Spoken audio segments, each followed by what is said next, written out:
네, 11월 마지막 주 주일 예배로 드립니다. 벌써 2025년이 또 다음 달이면 이제 마지막 달이죠. 12월 또 맞이하게 되고 또 제가 연초부터 또 구원의 서정 설교를 했었는데 오늘로 이제 마지막으로 설교를 하게 됩니다. 오늘은 구원의 서정 마지막인 영화에 대해서 여러분과 함께 말씀을 나누고 싶습니다.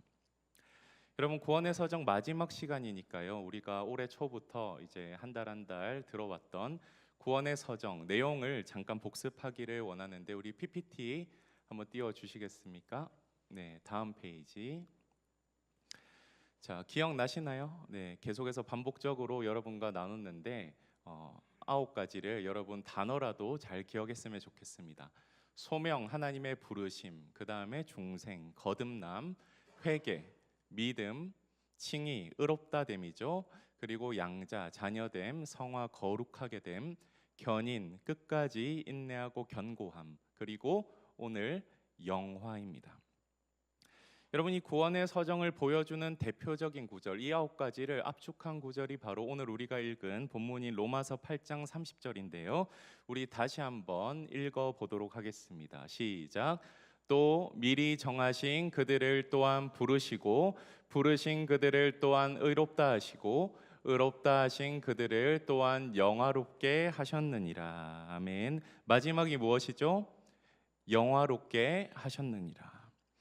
여러분, 성경을 흔히 그랜드 스토리, 그랜드 내러티브라고 부르는데요. 왜냐하면 그 성경에 거대한 이야기, 거대한 서사가 담겨 있기 때문입니다. 특별히 구원 역사, 구원 이야기라고 말하면 더욱 적합한 표현이죠. 여러분이 그랜드 스토리의 대미를 장식하는 부분이 바로 오늘 우리가 살펴볼 영화입니다. 그렇다면 영화는 무엇일까요? 풀어 얘기하면 영광스럽게 변화됨. 우리 PPT를 띄워 주십시오. PPT 넘겨주시고, 네, 멈췄나요? 네, 돼 있죠. 풀어 얘기하면 영광스럽게 변화됨. 영어로는 glorification이라고 합니다. 여러분, 웨스터민스터 신앙 고백서 소요리 문답에서는 이 영화를 이렇게 좀 더 설명을 하는데요. 한번 보여주십시오. 37문과 38문이 영화와 관련된 문답이죠.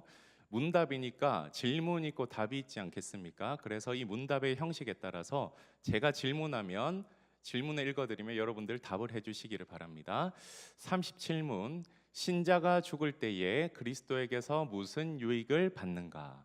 신자가 죽을 때에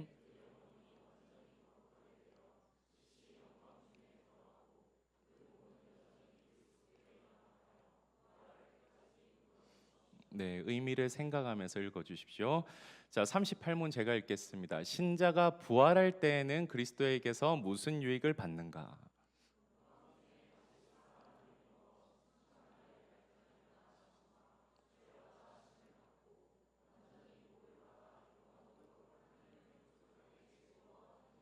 네, 이 문답을 머릿속에 넣어주시고 세상 사람들은 죽음과 그 이후 세계에 대한 탐구를 많이 하죠. 특별히 사후 세계에 대한 여러 가지 상상을 하는데요. 수레바퀴가 끊임없이 돌듯이 생명체가 죽고 태어나기를 반복하는 윤회 사상에 대해서도 생각하기도 하고, 죽으면 모든 것이 끝이 난다, 무가 된다, 무의식이 된다라는 주장을 하는 사람도 있습니다. 반대로 죽음을 피하기 위해서 불멸을 꿈꾸는 사람들도 일부 있죠. 요즘 과학계에서는 노화를 막고 수명을 늘려 불멸에 조금씩 접근하고자 하는 연구들이 이루어지고 있는데, 미국의 실리콘밸리에 있는 억만장자들이 수백억을 투자하고 있습니다. 여러분, 그런데 이 죽음의 문제 피할 수 있습니까, 없습니까? 어떻게 생각하십니까? 히브리서 9장 27절은 이렇게 얘기합니다. 우리 함께 읽어볼까요? 시작. 한 번 죽는 것은 사람에게 정해진 것이요 그 후에는 심판이 있으리니.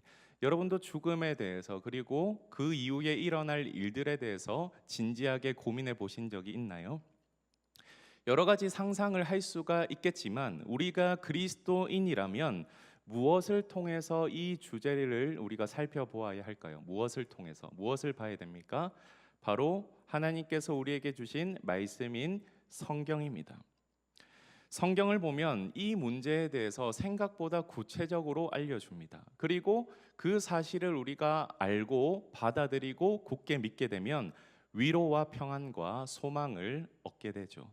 아까 소연이 문답이 성경의 내용들을 잘 정리해 주었는데 37문을 다시 한번 보여주십시오.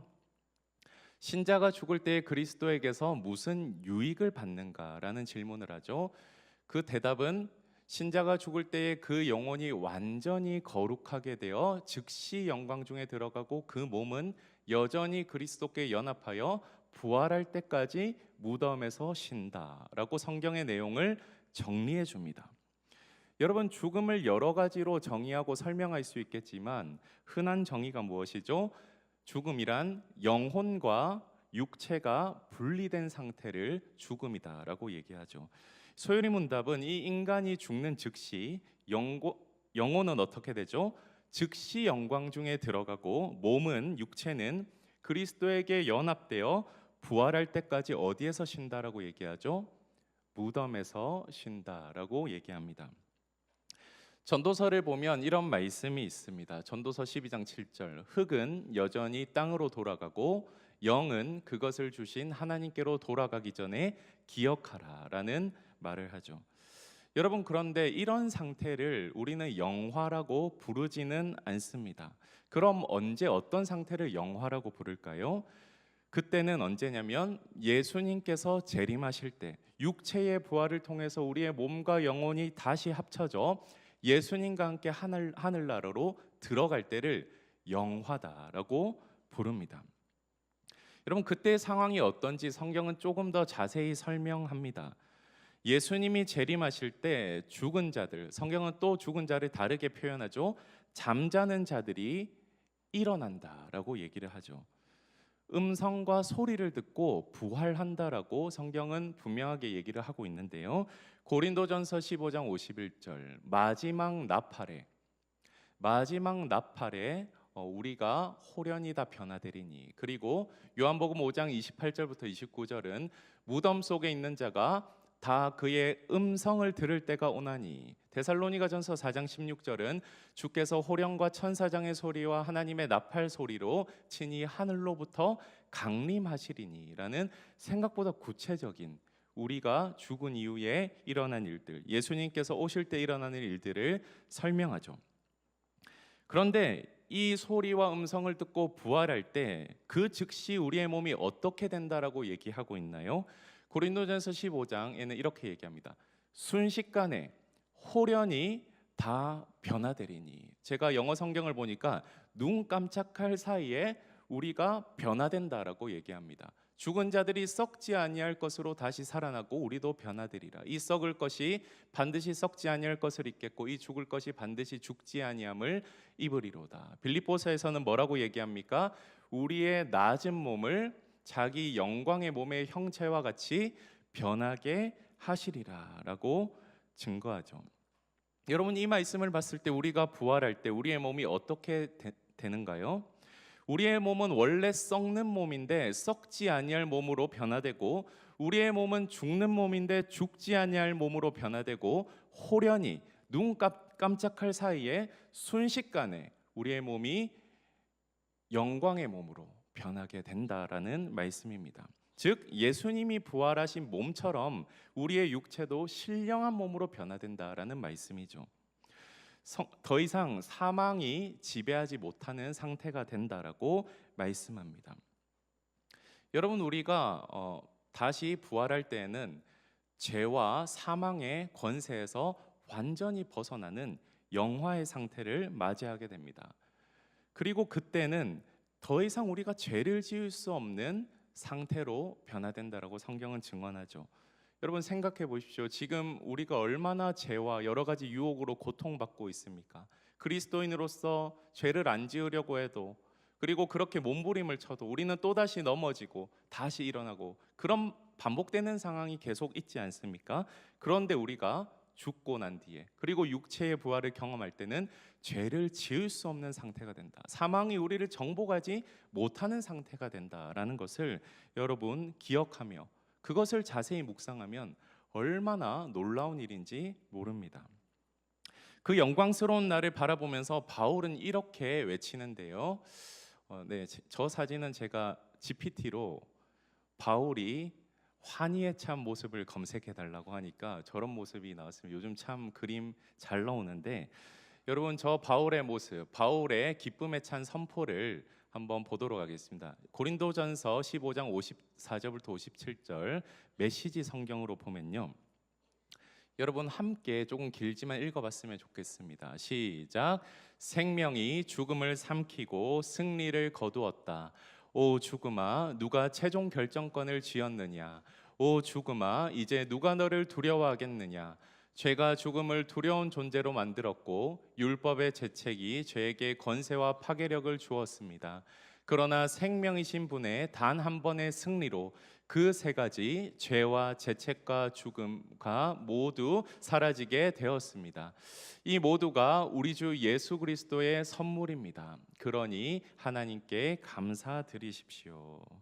사망이 힘을 잃고 죽음이 사라지는 것에 대한 바울의 승리의 외침임을 보게 됩니다.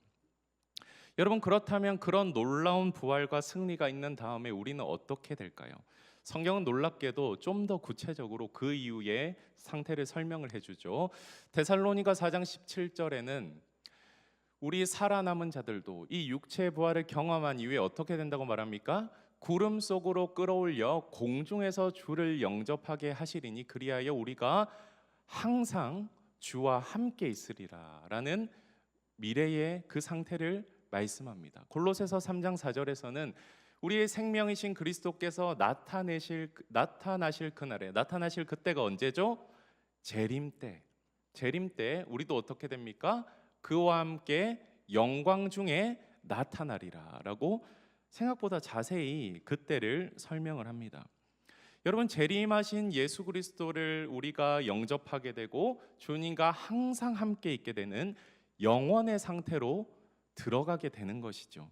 그리고 지금 우리의 모습과는 질적으로 완전히 다른 예수님의 형상을 완전히 닮은 영화로운 상태로 주님을 영접하게 된다라는 말씀입니다.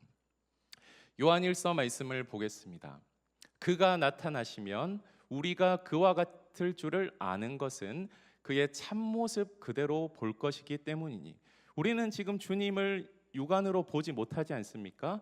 그러나 그때는 우리가 그의 참모습을 보게 될 것이다 라고 말씀하고요.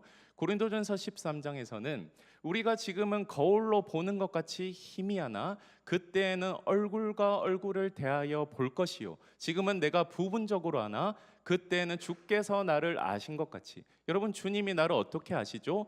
온전히 아시지 않습니까? 반대로 우리는 어떻게 됩니까? 그때에 내가 주님을 온전히 알게 되는 그런 상태가 된다라는 말씀입니다. 여러분, 우리가 영화의 상태가 될 때, 영생의 삶을 시작할 때 주님의 참모습을 보게 되고 주님을 온전히 알게 된다라는 것입니다. 예수님은 이렇게 말씀하셨죠. 요한복음 17장 3절에 함께 읽어보겠습니다. 시작. 영생은 곧 유일하신 참 하나님과 그가 보내신 자 예수 그리스도를 아는 것이니이다. 예수님께서는 영생을 이렇게 정의하셨죠. 하나님과 그가 보내신 예수 그리스도를 어떻게 하는 것이다? 아는 것이다. 여러분, 여기서 안다라는 말은 지식적인 알을 넘어서서 직접적인 체험과 경험을 통해 얻는 깊은 알을 얘기하는 겁니다. 즉 대상과의 친밀하고 인격적인 관계를 얘기하는 것이죠. 그때가 언제죠? 주님의 참모습을 볼 때, 우리가 주님과 얼굴과 얼굴을 대하여 볼 때죠. 이 상태를 주님은 영생이다라고 표현하셨습니다. 그리고 이 마지막 때에 또 어떤 일이 일어나죠? 생각보다 성경은 종말의 상태에 대해서 여러 가지로 설명을 하죠. 성경의 마지막 책인 요한계시록에는 이렇게 설명합니다. 내가 들으니 보좌에서 큰 음성이 나서 이르되 보라, 하나님의 장막이 사람들과 함께 있으며 하나님이 그들과 함께 계시리니 그들은 하나님의 백성이 되고 하나님은 친히 그들과 함께 계셔서, 여기서부터 그날의 상태가 나타나죠. 모든 눈물을 그 눈에서 닦아주시니 다시는 사망이 없고 애통하는 것이나 곡하는 것이나 아픈 것이 다시 있지 아니하리니 처음 것들이 다 지나갔음이러라. 그리고 예수 보좌에 앉으시니 하나님께서 뭐라고 선포하시죠? 내가 만물을 새롭게 하노라. 마지막 때의 상태를 요한계시록은 증언하고 있습니다. 영원히 하나님과 함께하는 삶, 모든 슬픔, 아픔, 죽음이 다시는 없는 만물이 새로워지는 상태가 펼쳐지게 된다라는 겁니다. 즉 하나님의 나라가 완성되고, 또 다른 표현으로는 새 예루살렘에서 구원받은 백성이 영원히 주님과 함께 거한다는 최종적인 완성을 경험한다라고 성경은 분명히 증언하고 있습니다. 리처드 필립스라는 목사님은 이렇게 말했습니다. 성경은 하나님의 백성이 영광 가운데 영원히 살 영광스러운 도시 새 예루살렘의 그림으로 끝맺습니다 라는 말을 했습니다. 새 예루살렘, 영광의 도시에서 우리 성도들이 영원히 거한다라는 장면으로 하나님의 그랜드 스토리가 마무리된다라는 말입니다. 여러분, 그런데 마무리, 끝이라는 표현이 조금 그렇죠. 왜냐하면 우리는 영원을 살아가야 하기 때문입니다. 천국에서의 영원한 삶을 얘기하면 사람들은 그 얘기를 들으면 흔히 이렇게 반응을 하죠. 영원히 산다니 오히려 끔찍한 일이 아닌가요? 지루할 것 같은데요. 영생이 오히려 고통이지 않나요? 이렇게 말하는 사람들이 있죠. 여러분들은 어떻게 생각하십니까? 영생을 누리고 영원히 천국에서 하나님과 함께하는 삶 어떨 것 같습니까? 여러분, 방금 얘기했던 혹자들의 말은 우리의 한계로, 우리의 유한한 인식으로 말하는 말이죠. 여러분, 그런 말은 현재 내가 겪고 있는 경험과 이성과 인식으로 사고할 때 나오는 말입니다. 천국은 지루하지 않을까? 영원히 사는 것은 지루하지 않을까? 우리의 한계로 인해, 유한함으로 인해 우리 스스로가 영화의 상태, 영생을 누리는 삶, 하나님과 영원히 교제하는 삶에 대해 100% 설명하지 못하죠. 다 알 수가 없습니다. 물론 직접 그때가 되어봐야 알 수 있는 사실이지만, 여러분, 천국에 대한 묵상, 그리고 내세에 대한 묵상, 영생에 대한 묵상은 겸손하게 이루어져야 한다라는 사실을 기억하시기 바랍니다. 그렇게 겸손하게 성경적 묵상을 힘썼던 믿음의 선배들은 이렇게 얘기를 했는데요. 제가 세 사람의 말을 가지고 왔습니다. 한번 띄워주십시오. 조나단 에드워즈라는 신학자가 있는데요. 그분은 이렇게 얘기했습니다. 성도들은 영원토록 하나님을 더 알아가고 사랑하게 될 것이다. 그들의 지식과 사랑이 증가함에 따라 그들의 행복 또한 영원히 증가할 것이다. 그릇의 크기가 커지면 그 안에 담기는 기쁨의 양도 계속해서 늘어날 것이다 라고 얘기했고요. 두 번째 있는 사람은 미국의 유명한 목사님인 존 파이퍼라는 목사님인데요. 이분은 이렇게 얘기했습니다. 하나님은 무한히 가치 있으시며 무한히 아름다우시며 무한히 경이로우시다. 그러므로 하나님을 더 알아가는 즐거움에는 무엇이 없다? 끝이 없다. 우리가 영원히 지루해하지 않고 하나님을 기뻐할 수 있는 것은 그 기쁨의 대상인 하나님이 무한히 깊고 넓고 새롭기 때문이다 라고 설명했죠. 마지막으로 천국에 대해서 방대한 연구를 한 기독교 작가인 랜디 알콘의 말입니다. 하나님 안에는 무엇이 없다라고 얘기하죠? 지루함이 없다. 천국이 지루할 것이라는 생각은 사탄이 심어준 가장 효과적인 거짓말 중 하나다라고 얘기했습니다. 주님과 영원한 삶을 묵상하는 좋은 글귀들이죠. 물론 이 말로도 우리가 천국을 다 상상할 수는 없겠지만 우리가 기억해야 하는 것은 무엇입니까? 천국에서의 삶, 우리의 현재의 인식과 경험으로 단정해서는 안 된다라는 사실입니다. 사랑하는 여러분, 성경은 이처럼 구원 역사의 마지막 완성을 분명하게 증언하고 있습니다. 특별히 이 구원의 완성은 예수 그리스도께서 이 땅에 오셔서 구원을 성취하심으로 가능하게 된 것이다라는 사실을 기억할 필요가 있죠. 여러분, 곧 있으면 한 달 뒤면 크리스마스 성탄절입니다. 무슨 날이죠? 예수님께서 이 땅에 오신 날, 어렵게 말하면 성육신하신 것을 축하하고 기념하는 날인데요. 여러분, 예수 그리스도가 왜 이 땅에 오셨습니까? 여러 가지 이유로 설명할 수 있겠지만 이번에는 요한복음 17장 예수님의 기도로 제가 한번 설명해 보려고 합니다. 예수님의 그 대제사장적 기도라고 표현을 하는데요. 제자들 그리고 주님의 자녀들을 위하여 예수님께서 하신 기도이며 마테마가 누가 요한 중에 요한복음에만 들어있는 말씀입니다. 조금 길지만 여러분 우리 함께 이 예수님의 대제사장적 기도를 읽어보도록 하겠습니다. 시작. 아버지여, 아버지께서 내 안에 내가 아버지 안에 있는 것 같이 그들도 다 하나가 되어 우리 안에 있게 하사 세상으로 아버지께서 나를 보내신 것을 믿게 하옵소서. 내게 주신 영광을 내가 그들에게 주었사오니 이는 우리가 하나 된 것과 같이 그들도 하나가 되게 하려 함이니이다. 우리 노란색 바로 뛰어넘어서 읽겠습니다. 시작.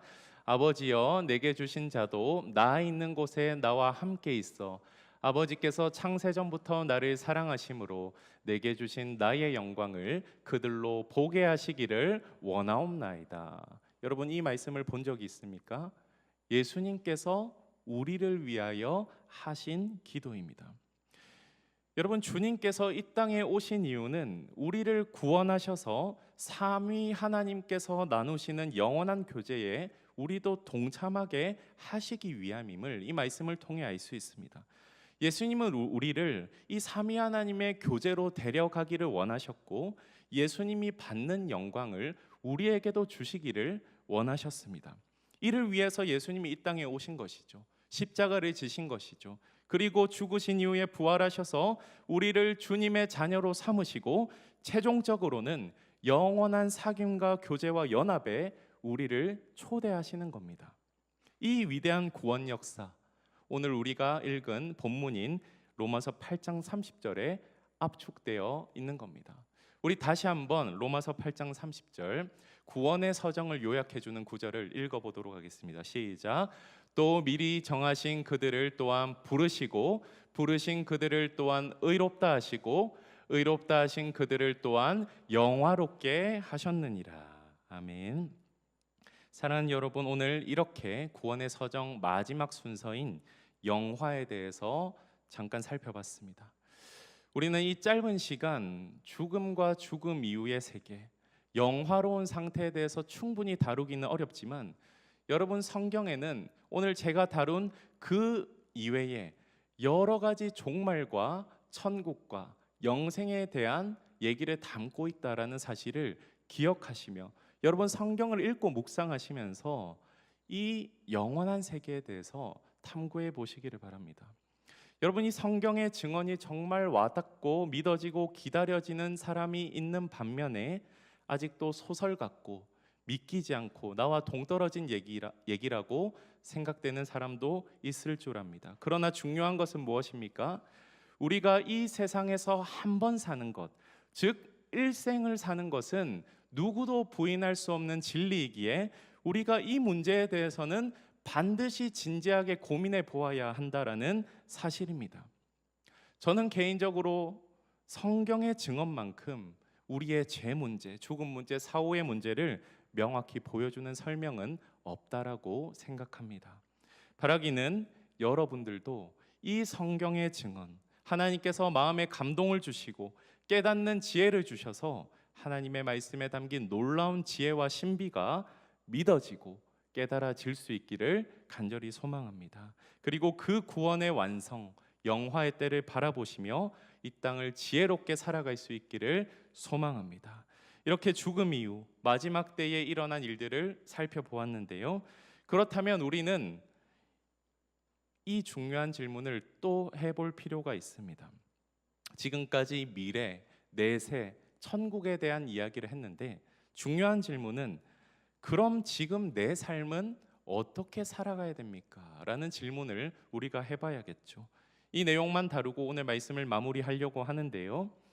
놀랍게도 여러분 기억하십시오. 우리가 여러 가지 성경 구절을 읽지 않았습니까?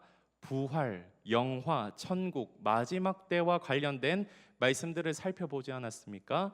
이 말씀들을 잘 살펴보면요, 미래에 대한 얘기만 하는 것이 아니라 이런 미래가 있을 것이기 때문에 현재는 이렇게 살아야 한다라는 말씀이 함께 붙어서 나온다는 사실을 여러분 주목할 필요가 있습니다.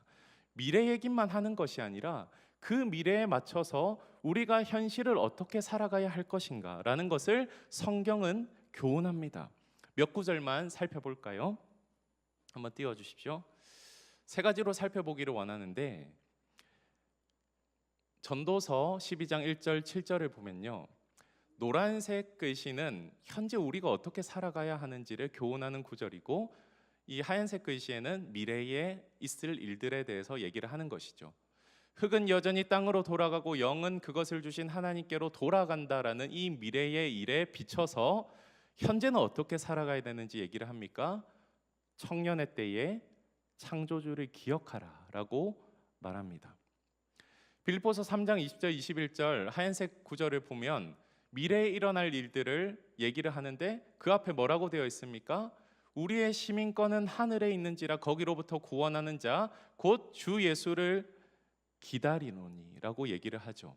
어떻게 살아가야 한다라고 요약할 수 있습니까? 이 미래에 일어날 일들을 생각하면서 주 예수 그리스도를 기다리고 창조주 하나님을 기억하는 삶을 이 현실의 삶에서 살아가야 된다라고 교훈을 하는 것이죠. 두 번째 볼까요? 요한일서 3장 2절 3절 참모습을 보게 된다라고 얘기하면서 그 다음에 뭐라고 되어 있죠? 노란색 구절 읽어보겠습니다. 시작. 주를 향하여 이 소망을 가진 자마다 그의 깨끗하심과 같이 자기를 깨끗하게 하느니라.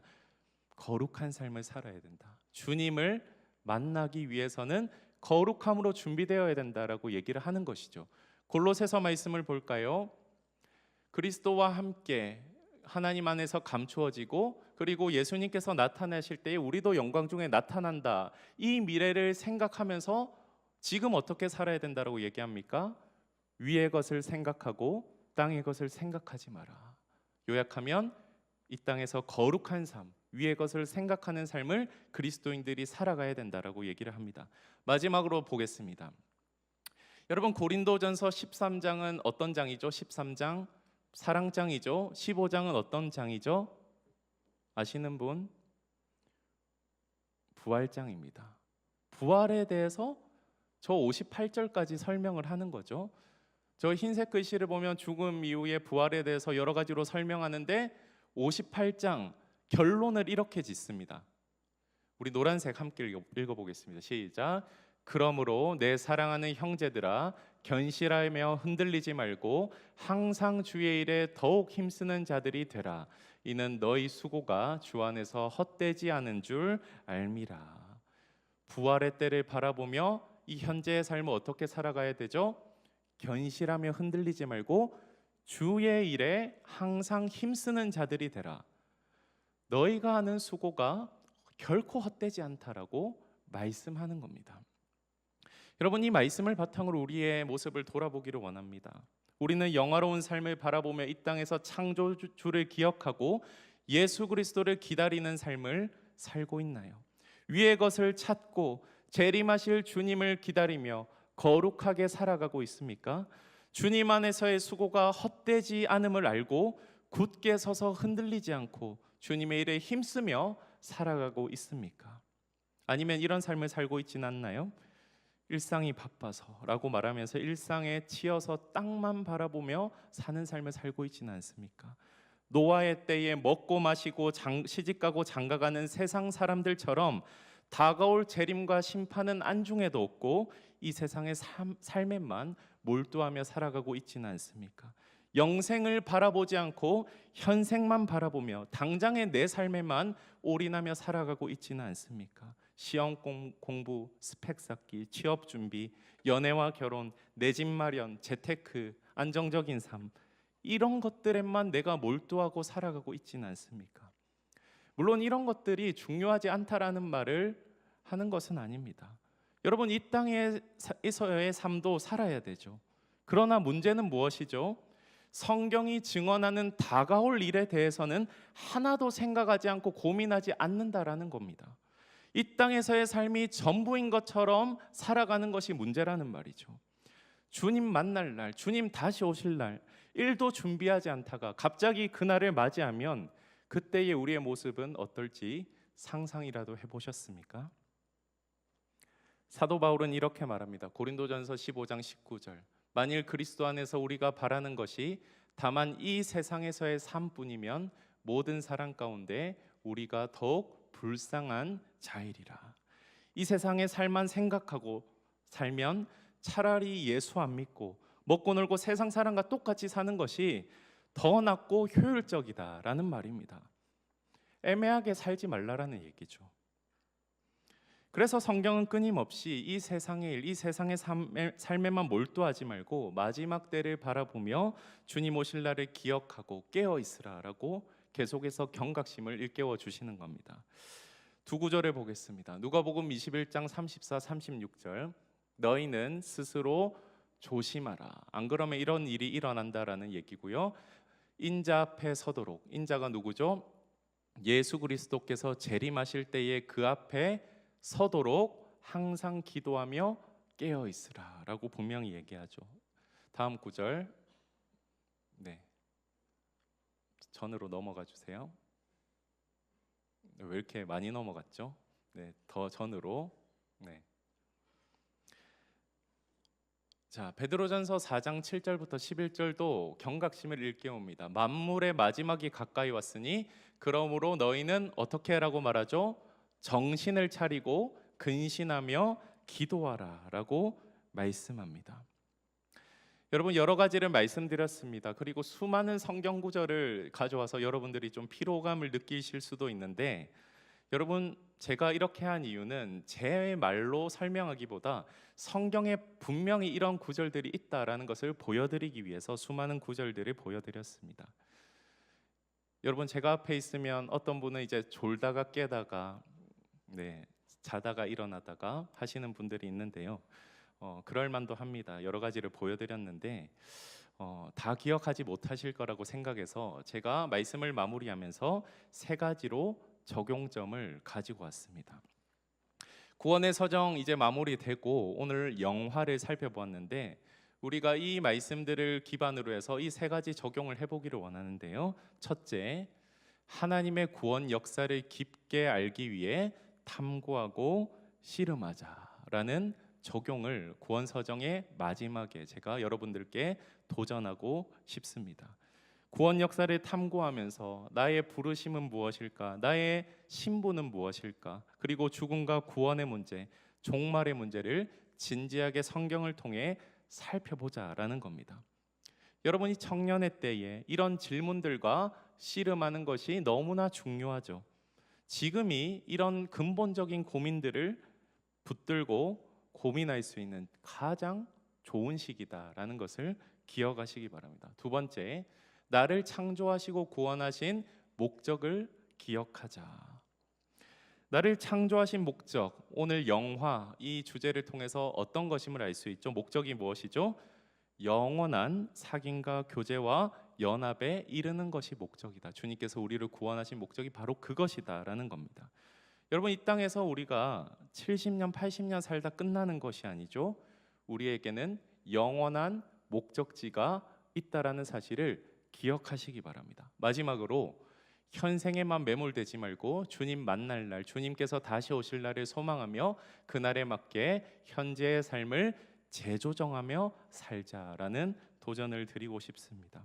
스펙 쌓고 취업하고 결혼하고 집 사고 이런 것들 중요합니다. 그러나 전부가 되어서는 안 됩니다. 주님 만날 날 바라보고 우리 삶의 우선순위를 재조정해야 하고 우리의 계획과 방향과 비전을 재설정할 필요가 있다라는 겁니다. 여러분의 삶을 점검해 보십시오. 영원을 바라보며 살아가고 있습니까? 아니면 눈앞의 현실에만 매몰되어 살아가고 있습니까?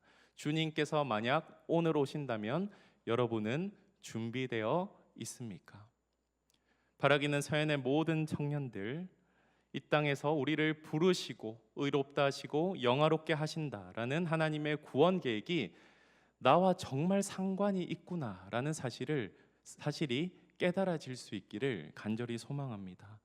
영원한 교제를 누리기 전에 이 땅에서 그 사귐을 미리 예행 연습하셔서 주님 오시는 그날 정말 주님 만나는 것이 고대가 되고 기대가 되고 준비가 된 우리의 모습이 될 수 있기를 소망합니다. 그리하여서 우리 모두 한 사람도 빠지지 않고 저 천국에서 영화로운 모습으로 예수 그리스도를 만나 뵙고 서로를 만날 수 있는 축복과 은혜가 있기를 예수님의 이름으로 축복합니다.